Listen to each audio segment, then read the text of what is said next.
Good morning, students. Today we are going to start 20th chapter of English grammar. एक English grammar का 20th chapter है. ये है comprehension. Comprehension means understanding. Comprehension का meaning होता है understanding. The student is given a passage. Students को एक पैसेज दिया जाता है. He is to answer the question that follow the passage. उस पैसेज से रिलेटेड कुछ क्वेश्चंस पूछे जाते हैं. These answer show his understanding of the passage.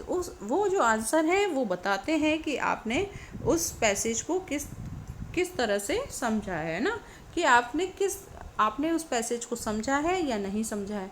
तो उसके लिए हमें क्या करना चाहिए? सबसे पहले read the passage quickly to get general idea of the passage. हमें सबसे पहले एक बार पैसेज को जनरल रीड करना चाहिए जल्दी से.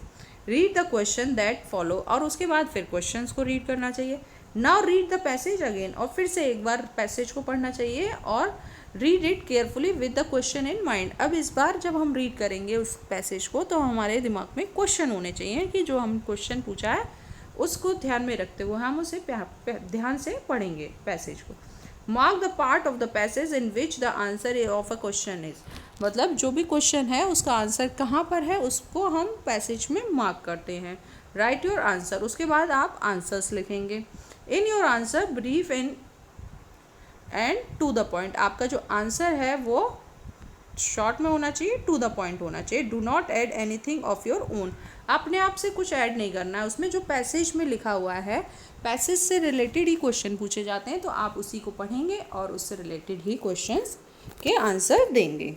Right the answer in your own language. आप उस जो क्वेश्चन का आंसर है अपनी लैंग्वेज में तो लिख सकते हैं, लेकिन आंसर वही लिखेंगे जो पैसेज में दिया हुआ है. जैसे यहाँ पर एक पैसेज दिया हुआ है, इसे आपको रीड करना है. ये पैसेज आपके प्रैक्टिस के लिए दिए हुए हैं. इसमें ज़रूरी नहीं है बेटा कि आपके एग्ज़ाम में सेम यही पैसेज आए. हम आपको अलग से पैसेज भी दे सकते हैं. These are only for your practice. So practice करेंगे, आप इसे रीड करेंगे प्रॉपर, और यहाँ कुछ क्वेश्चंस दिए हुए हैं, है ना, उनके आपको आंसर्स लिखने हैं. और ये एक सॉल्व दिया हुआ है, बाकी के जो पैसेज हैं वो अनसॉल्व्ड हैं. ये आपके प्रैक्टिस के लिए हैं. सो डू प्रैक्टिस ऑफ. हमने आज आपको ये सिर्फ इसीलिए बताया है जिससे कि आप इसकी प्रैक्टिस कर सकें. और हम बार बार आपको बता रहे हैं एग्ज़ाम में सेम पैसेज नहीं आएंगे. This is only for your practice. These passages are only for your practice. ये पैसेजेस जो दे रखे हैं वो सिर्फ आपकी प्रैक्टिस के लिए हैं. आपके पैसेज अलग हो सकते हैं, सेम हो सकते हैं, कुछ भी हो सकता है ना. So do practice of comprehensions and try to understand it and try to answer the questions given with these passages.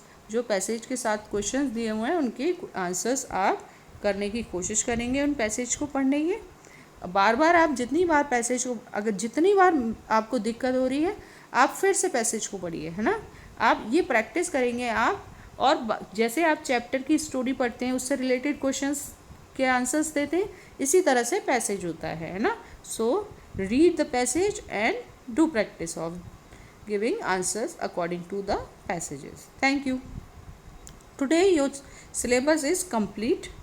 आज आपका सिलेबस कंप्लीट हो गया है तो आप प्रैक्टिस करना स्टार्ट करेंगे. I will give you syllabus tomorrow. कल हम आपको सिलेबस देंगे जो आपके P1 का सिलेबस होगा. ठीक है. Thank you.